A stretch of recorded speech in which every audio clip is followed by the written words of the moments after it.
Pour notre enquête archéologique d'aujourd'hui, direction Vienne, où, jusqu'en 1998, un mystérieux site se cachait derrière de banals logements. Après plus de 15 ans d'exploration, de nombreuses énigmes entourent encore l'ancienne abbaye de femmes de Saint-André-le-Haut. Un épisode digne de Sherlock Holmes, les fous se suivent, mais ne se ressemblent pas. Sur le Rhône, à la frontière nord-ouest de l'Isère, se trouve la commune de Vienne, bien connue pour ses vestiges antiques. Une ville en apparence tranquille qui recèle pourtant bien d'autres secrets archéologiques. En 1998, un immeuble abritant des appartements, des ateliers et un garage fait l'objet d'un projet de transformation en médiathèque. En retirant planchers et cloisons, papier peint et enduit, on découvre les murs de l'ancienne église et son cloître.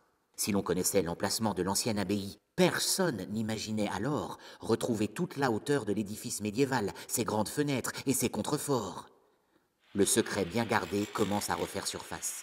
Des fouilles dans le cadre d'un chantier école sont lancées en 2003. Les premières pièces à conviction révèlent les multiples facettes du lieu.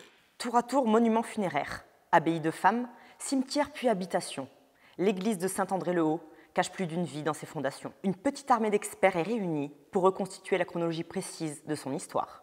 Avec la fin de l'Empire romain, des secteurs urbanisés de la ville antique sont abandonnés. Au milieu des ruines, on élève une petite chapelle funéraire.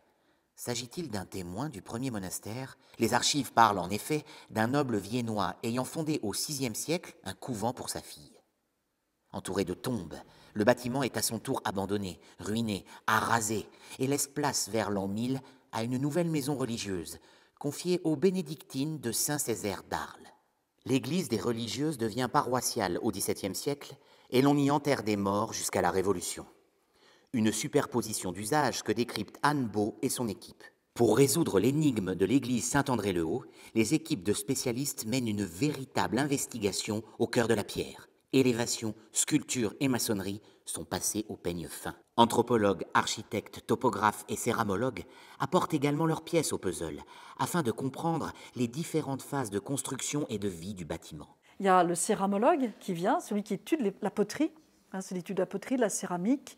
Et il y a également quelqu'un qui va travailler sur la faune, tous les petits os, qui vont nous montrer quelle est l'alimentation, par exemple, des religieuses. On a trouvé, par exemple, dans le cloître, une fosse qui était remplie d'huîtres, de coquilles d'huîtres, 12e, 13e siècle.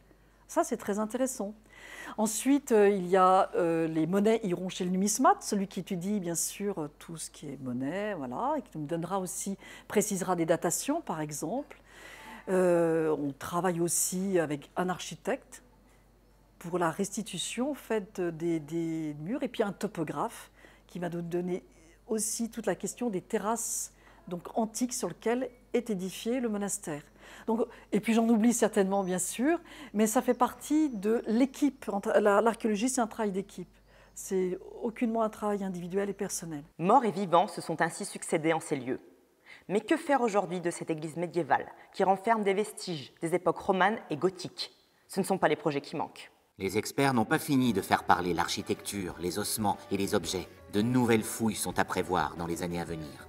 En attendant d'en savoir plus, un colloque sur les abbayes féminines et une exposition permettront de partager ces premiers résultats. Un dossier fouillé à Vienne, en Isère.